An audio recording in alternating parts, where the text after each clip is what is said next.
अस्सलाम वालेकुम सदर साहब। वालेकुम अस्सलाम। क्या कर रहे हो ये भाई और बिस्तरा से था करा था, रात को सोना है ना हमें यहाँ। अच्छा, हाँ, बाहर हवा लगती है ठंडी। सही है। तो बैठो भाई।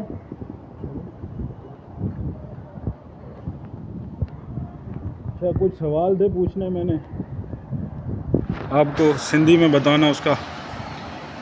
भैंस। अच्छा जी भाई। अच्छा, भैंस को सिंधी में क्या बोलते हैं? भैंस को सिंधी में सर बोलते हैं मैं है। अच्छा, फिर घास को क्या बोलते हैं? घास को सिंधी में बोलते हैं गाह।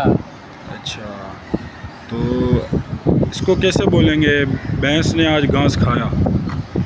मतलब